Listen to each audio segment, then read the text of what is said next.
Careful. Sit down. Yeah, crazy butt. Hello? You don't even have your things plugged in. Okay.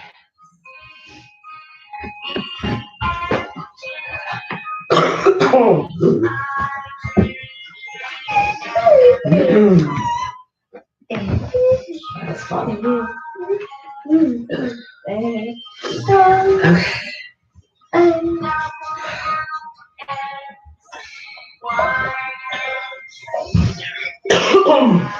Ugh. All right. Ugh, better. Okay.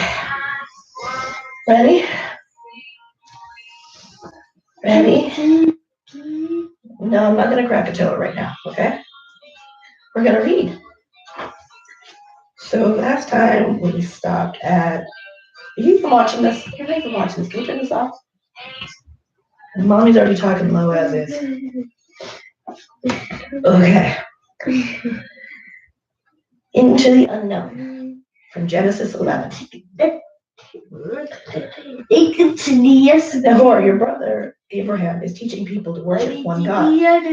He says this God made everything. Our gods will be angry. Tell no one. When the time is right, I'll speak to Father. After months of travel, friend, how far is it to Haran? Cross the river at the next ford. Chariot journey. From there you will find the city. Outside Haran, Terah stops the caravan. He and his 2 sons enter the city. They may camp near your city. Stay as long as you like. Of course, our merchants will be glad to supply your needs. I'll pay 700 pieces of silver for your camels. Sold. Here, scribe, fix up a bill of sale. Abraham weighs out the silver. Soon he is raising his own herds and flocks. All goes well in Terah's camp until one day, word spreads throughout the tents. Terah is ill. This is the time to tell your father about Abraham's God, before Abraham becomes chief. No, my father is too ill. That night, Terah, the old chieftain, dies. Grief-stricken, his sons leave the tent of their father. Sarah says, "Oh, Abraham." After the period of mourning, what are your plans for the tribe, Abraham? Nahar, God has called me to take my family, Lot's too if he wishes, and leave Haran. Leave? Where are you going? I don't know exactly, but God promised to show me, and I have faith that he will lead me. A few days later, Abraham's and Lot's families pull out. I tell you, Abraham's crazy. Going someplace, but he doesn't know where? Tight spot in Genesis 12, verses 1 to 15. Mile after mile, Abraham's great caravan travels on, stopping at water holes to rest and water the flocks. I keep wondering, what if we're attacked, or the pastures dry up, or we're not cowards, man. There are dangers, sure, but Abraham, our leader, has faith in God. I'm willing to have faith too. At last the caravan reaches Canaan. The people there are friendly. So the weary travelers make camp on a high hill. Abraham builds an altar and gives thanks to God. Raiders of Sodom. In the Egyptian palace, Sarah is introduced as, skipped a page. Wait a minute. That didn't make any sense. Okay, wait. So the weary travelers make camp on a high hill. Abraham builds an altar and gives thanks to God. Okay. When the weather grows hot, the herdsmen take the sheep into the cool valleys. A lion, hound! The savage lion attacks, but Abraham's men fight bravely. We've got him. Take care of the sheep. Hungry lions return day after day. Finally, Lot goes to Abraham. The pastures are dry and wild animals are attacking the sheep. What can we do? We'll move south to Egypt until the dry spell is over. So once again, the tents are taken down, clothing packed and the animals rounded up for this move south. Abraham, you are worried. Is something wrong? Yes, Sarah. I'm afraid you are so beautiful that some man in Egypt may kill me so he can marry you. When we reach Egypt, we must not let the people know you are my wife. Kill you? Oh, Abraham, I'll do anything you ask. In Egypt, while Abraham and Lot inquire about pasture lands, What a beautiful woman. Who are you? I'm Abraham's sister. Take her to Pharaoh. He will reward you for bringing such a beautiful woman to his court. Pharaoh's court. Will I never see Abraham again? Okay, there we go. Raiders of Sodom. From Genesis 12, verses 16 through 20, 13, 14, verses 1 through 13. In the Egyptian palace, Sarah is introduced as Abraham's sister. Pharaoh is amazed by her beauty. Give her brother Abraham gifts of sheep, oxen, camels, and servants. Truly, his sister is a beautiful woman. Oh, Abraham, if I did not love you so much, I could not live this. My page got cut off. I could not live this lie. I believe is what that says.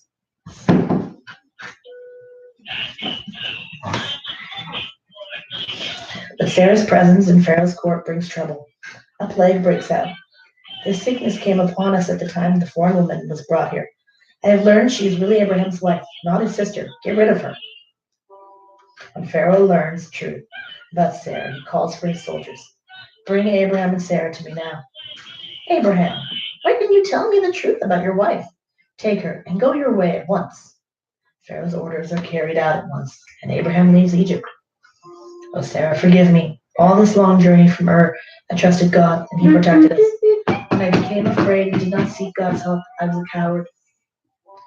I forgive you, Abraham, and I'm sure God forgives you too. See, God has protected us even when we forget to trust him. Oh, you put on music. Cool. On the long way back to Canaan, Abraham has time to think about God's guidance. And the great tribal chieftain returns with renewed faith to the land God promised him. Abraham and Lot prosper, their flocks increase, but their herdsmen begin to quarrel. Make way for Lot's sheep. No, Abraham is the chief. His flock comes first. When Abraham hears of the quarrels, he talks over his next move with Sarah. This time, Sarah, I'll meet the problem as I think God would want me to. And your plan cannot fail. The next day, come with me, Lot. We must decide what to do with our flock.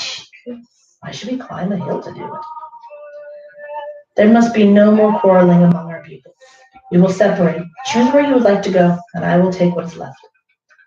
I'll take the valley near the city of Sodom.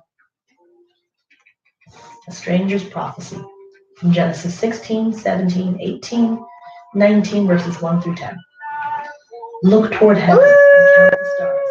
If thou be able to number them, so shall the number of thy descendants be. Later, when Sarah comes to him with a plan, he listens. By the custom of our people, I can give you Hagar, my handmaiden, as a wife that she might have a son for me. God has promised me an heir. Perhaps this is right.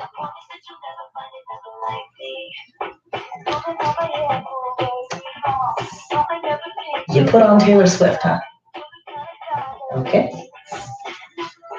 Hagar has a son, and he is the pride of Abraham's heart. But Ishmael is a proud and daring one. Remember, Hagar, he is my son. I adopted him.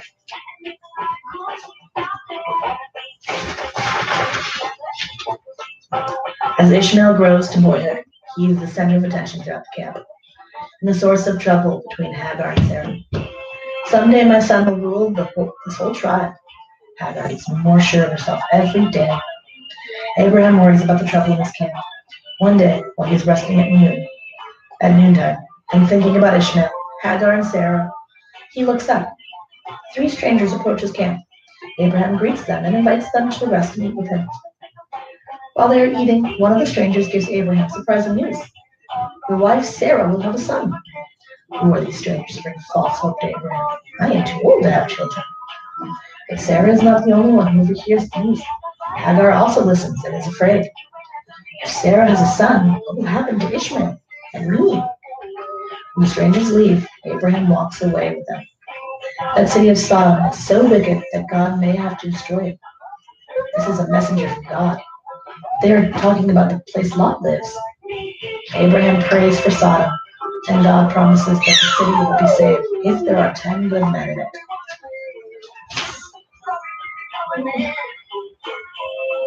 Let's play that. Okay. Meantime, two of the strangers have reached Sodom. Abraham's nephew, Lot, welcomes them. You are strangers here. Come, stay at my house. There's something strange about those two men. Yes. Look, they're going to Lot's house. Let's follow them. They look as if they'll cause trouble. Let's run them out of town. Later that night, a suspicious crowd surrounds Lot's house. Those strangers, bring them out. No, they are guests in my house. It will be worse for you, Lot, if you don't send them out. But just as the mob reaches out for Lot, two strangers pull him inside and lock the door. Break down the door. Let's get them. Hi, kids. Lost in the desert. From Genesis 19, verses 11 through 30, and chapter 21, verses 1 through 16. Outside Lot's house in Sodom, the mob goes wild. Rioters howl for revenge against Lot and the strangers who rescued him. Come on, we'll break down the door. As the men push against Lot's door, the angels strike the rioters blind. Help, I can't see. My eyes, who hit me? You do not need another beach app, okay? Come on. You got one right here. I'm not getting you another app. We just got that. Inside Lot's house. Run for your lives. The Lord has sent us to destroy this wicked city. My family, I must save them. Welcome to IMDb Free Guys, bringing you Hollywood hits and TV favorites LA. Enjoy. But Lot's son-in-law only laughs when he tries to warn them. They refuse to leave the doomed city. So early the next morning, the two angels lead Lot, his wife, and their two daughters away. Suddenly, all Sodom bursts into flames. Don't look back at the city, or you will also die. I don't care what God says. I want to go back. Lot's wife stops, looks back longingly, and is turned into a pillar of salt. So only Lot and his two daughters escape God's punishment. The next morning, Abraham goes to the hilltop to worship and sees the smoldering ruins of the wicked city. As surely as night follows day, destruction follows sin. Oh God, help me to lead my people in the paths of righteousness.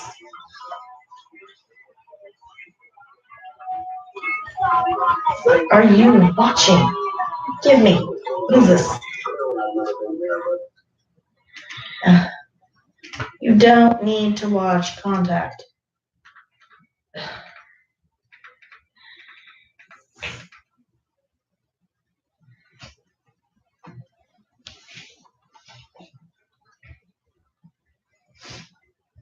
All right.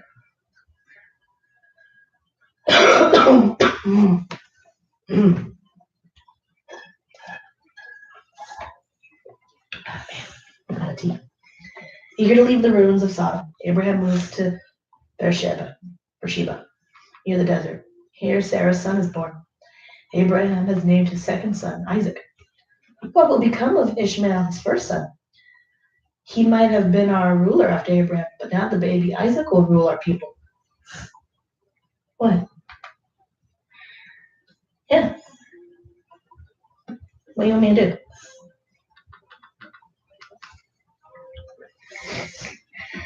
I'm afraid there will be trouble. Sarah and Hagar become more jealous day by day. Then at the baby Isaac's first feast, see how clumsy Isaac is. Ishmael, be quiet. Sarah's angry. What will she do? Hagar's son can't make fun of mine. Abraham, you must send Ishmael and Hagar away before they cause trouble in the tribe. Night after night, Abraham seeks God's answer to his problem. Finally, he knows what he must do.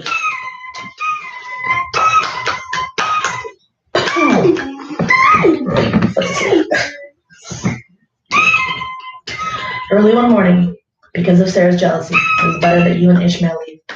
Have no fear, God will watch over you. Day after day, they wander through the burning sand. One fear pounds in Hagar's mind. Will the water hold out till we find a way? At last, the dreaded night comes. There's no more water, Mother. I'm dying of thirst. I know, son. So am I. Lie down in the shade of the bush. Oh God, let me not see the death of my child. Test of faith from Genesis 21, verses 17 through 21, and 22, verses 1 through 10. Dead, tired, and choking with thirst, Hagar turns her back on her son Ishmael. She cannot watch him die. Suddenly she hears a voice. It's God saying, "Lift up the lad, for I will make him a great nation." Hagar starts toward her son and sees a spring nearby. Water! We will not die. Oh, Ishmael, God has saved us. Drink, my son. God is with us. We will never be afraid again. Knowing God is with them, Hagar and Ishmael continue their journey to a place in the wilderness where they build a home. Years pass. Ishmael marries an Egyptian girl and becomes the head of a great desert tribe. In Abraham's camp, the years pass swiftly too. Young Isaac proves himself a worthy son of the tribe's great leader. He stole my staff. If you took his staff, return it. And you, Eber, remember that we don't settle quarrels with our fists. Isaac will make a good leader for this tribe. Yes, but why is Abraham taking the boy on this sudden journey? Abraham acts as if he doesn't want to go. Abraham is stunned, for as a test of faith, God has told him to sacrifice his son. The whole camp wonders as Abraham and Isaac set out. And as they near a mountaintop, Isaac's curiosity grows. Something's wrong. I've never seen my father afraid, but he is now. Please don't walk on the edge like that. Alone on the mountaintop, Abraham and Isaac build an altar. Here's the wood, Father. But where is the sacrifice? God will supply the sacrifice for my son. Abraham turns quickly and binds his son. Father, if God wants me to give him my only son, I will obey. Secret mission to Haran. From Genesis 22, verses 11 to 18, chapter 23, verses 1, 2, and 19, and chapter 20, 24, verses 1 through 10. Suddenly, Abraham hears the voice of God. Lay not thine hand upon the lad, for now I know that thou fearest God. As Abraham looks joyfully at Isaac, he notices a ram in the nearby thicket. Oh, a ram for the sacrifice. Oh God, my God, I thank thee. Quickly, Abraham releases Isaac and puts the ram in his place on the altar. Father, you gave me to God, and he gave me back to you. Yes, my son, it was a test of faith. Oh, Isaac, never doubt the wisdom and love of God. With joyous hearts, Abraham and Isaac give thanks to God. And Abraham hears God's promise. Through you, all nations of the earth shall be blessed. On the way home, Isaac walks ahead and alone. Through his mind flashes scenes of the day. He can still feel the ropes that tied him to the altar. See his father's dagger. Feel the joy of knowing he would not be killed. Sarah rushes out of the camp to greet them. Isaac, my son, what happened? You left here a boy. You have returned a man. Like your father, strong, tall, wise. From my father I learned the cost of faith, and from God the reward. In the years that follow, the tribe of Abraham prospers. Then one day, sad news spreads throughout the camp. Sarah is very sick. One evening, Abraham appears at the door of his tent. The camp grows quiet. Like a man in a dream, he tells his people, Sarah, his wife, is dead. Sarah is buried in a cave at, Machpelah. The whole tribe mourns her death. Isaac is going alone into the wilderness to mourn for his mother. As well, he must conquer his grief. One day, Abraham calls his most trusted servant in. Before I die, I want to see my son happily married to a woman of my own people.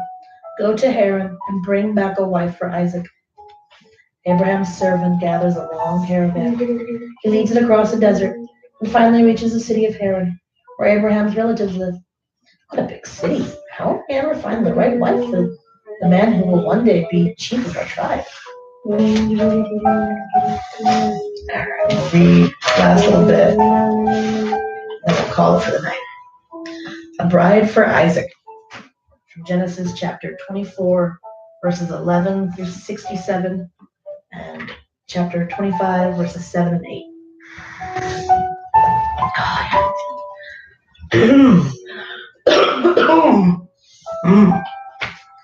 Ugh, that was fun. Abraham's servant reaches Haran in the evening. He rests by the town's well and sees young women of the city coming to get water. Oh God, give me a sign. Let the one who gives water to me and my camels be Isaac's bride. How beautiful she is. Will she be the one? Please give me a drink. I'll be glad to. And I'll draw water for your camels too. She is the one. When the girl has finished watering the camels, the servant gives her earrings and gold bracelets. What is your name? Do you think there is room for me to stay in your father's house? How beautiful these presents are. My name is Rebecca, and we have room for you in our house. Wait. Rebecca runs to tell her family. When she shows the presents, Laban, her brother, goes out to meet Abraham's servant. Come, my father has room for you in your caravan. Abraham's servant tells who he is and explains that God has chosen Rebecca to be the bride of Isaac, son and heir of Abraham, her great uncle. Take Rebecca to be the wife of my uncle's son, as the Lord has spoken. Early the next morning, the caravan gets ready to return to Abraham's camp. Rebecca says goodbye to her family, and the caravan begins its long journey. Days later, the caravan nears Abraham's camp. Rebecca wonders, what will Isaac be like? Tall and strong, like a chief's son? I wonder if he will love me. Who is the man coming to meet us? It is Isaac. He is handsome. Is this woman to be my wife? When Isaac sees Rebecca, he falls in love with her at once and takes her to his father for his blessing. May God, who has guided me, guide you, my children. Serve him always. The whole camp rejoices when Isaac and Rebecca are married. Long life and happiness shout the people who know that someday Isaac will be their chieftain. Years later, they rejoice again when twin sons, Jacob and Esau, are born to Isaac and Rebekah. More years pass, and Abraham grows old.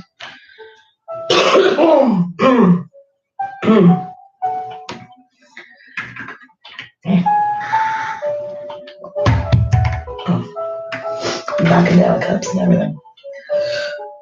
He becomes feeble and finally too sick to move. The end is near, and the people dread the news Isaac brings one day. My father is dead. Our sorrow is great. Yes, but we salute you, Isaac, our new chief. In his first moments as chief of the tribe, Isaac thinks of his brother. Take the news of my father's death to his first son, Ishmael. Ishmael? What if he takes revenge on Isaac? Traders from the wilderness say Ishmael is a mighty hunter. His arrows never miss. Isaac would be no match for sure.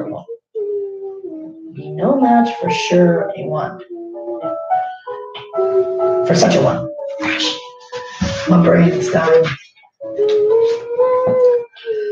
All right. Well, I think that's a good place to stop for tonight. All right. Tomorrow we'll continue with the scheming brother. Okay? You gotta pay attention a little bit, okay? Instead of trying to pick music and all that. You say goodnight? I'm just gonna play Crossy Roads. Awesome. All right.